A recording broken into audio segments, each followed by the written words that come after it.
run, two, come, let's go. I said, run, two, come, let's go. I said, run, two, come, let's go. I said, run, two, come, let's go. I said, run, two, come, let's go. I said, run, two, come, let's go. I said, run, two, come, let's go. I said, run, two, come, let's go. I said, run, two, come, let's go. I said, run, two, come, let's go. I said, run, two, come, let's go. I said, run, two, come, let's go. I said, run, two, come, let's go.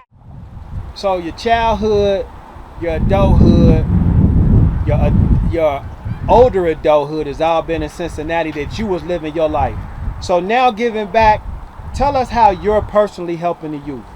Well, most of the time, and I do a lot of volunteer work, man.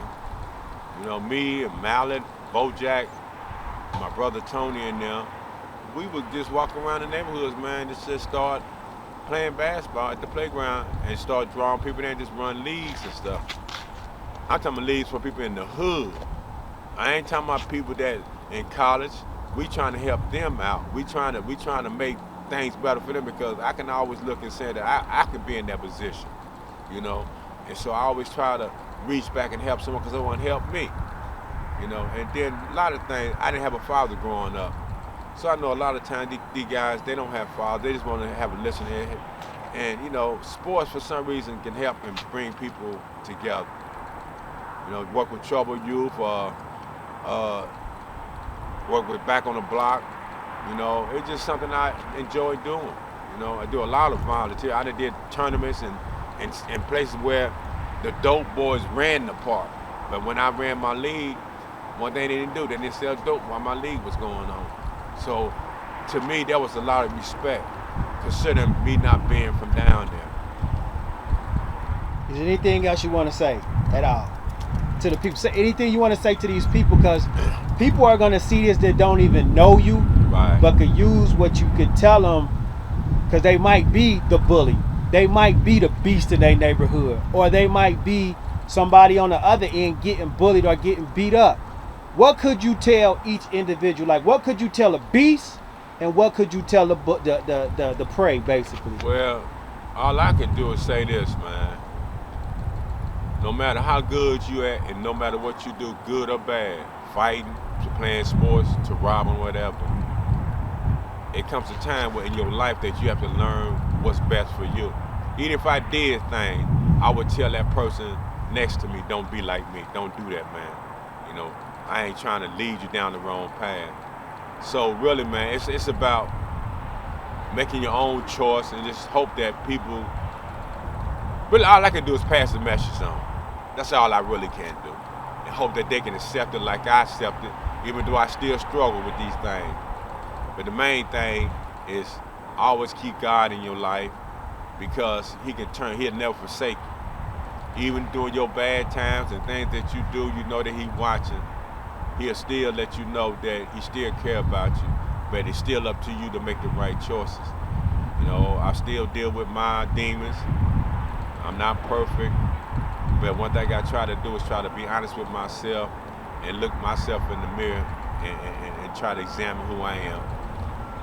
And not just look at all my faults, but look at the positive things that I do in my life to keep me happy. I got one last question for you. One last question.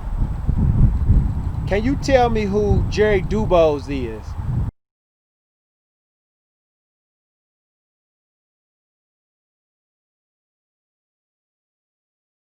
Well, Jerry Dubose is someone I came to met, sad to say, in penitentiary.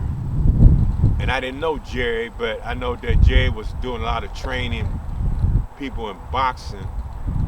And later on in life, he got out and he was working at the Lord's Gym. Was the next time I seen him. And I was just walking through. My intention was not even going to the Lord's Gym. But for some reason, something just drew me in there. Well, I'm going to say God drew me in there. And there you go. There go Jerry Dubose standing right there. Showed me that he changed his whole life around. Became dedicated to the Lord.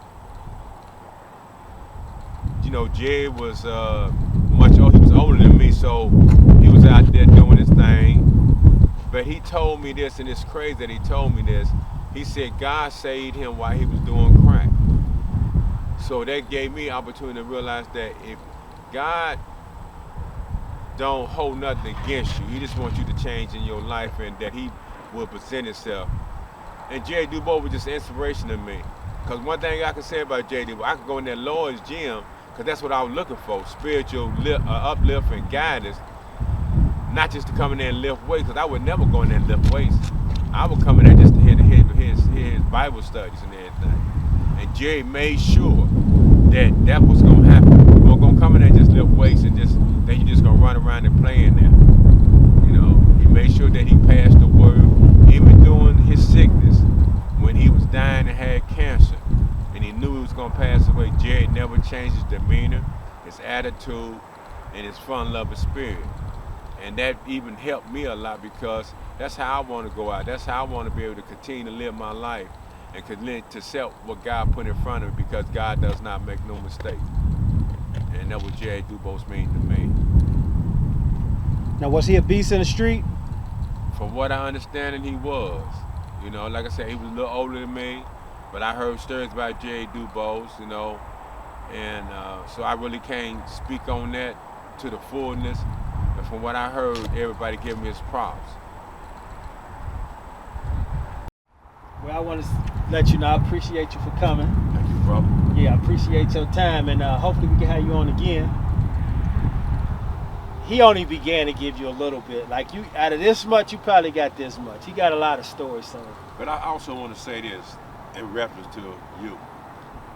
I met you where you worked at, and I know that you do a lot of things, so you gave me inspiration, put me back on my feet. But what I liked it about you is that even though I was a client, or the clients that I see that you work with, you still always had an open door policy. And sometimes people can be just walking and have things on their mind. Y'all never said no to me when I walked in that office. Even if y'all was busy, y'all still would tell me to come on in. And that was a great relief for me, because I felt like I had somewhere to turn to go to, instead of walking down here on Racing Green, or going over here and sitting over here and be plotting. So I want to let you know that meant a lot for me, that I know I had an open door, that I can knock on that door, just come on in, and y'all were gonna let me come in. And it made me feel good, because I could share my personal, my spiritual side that I was hurting and was seeking for. And have taught me how to be a Christian and not worry about the carnal self in myself. You understand what I'm saying? You still gonna sin, you still gonna make mistakes, but you still gotta look up and think that, you know, because I used to beat myself up when it came to that. And I can say that helped me a whole lot. So like I tell you, you can learn from a 2-year-old, as long as they got some good knowledge, you know. So I try to not all, and try to tell the guys my age, don't always talk about it ain't like it used to be when we was young. It ain't our time no more. I believe my parents would probably say the same thing about me. It ain't like when I was. So everybody changed. Everybody goes in there. We done had our turn.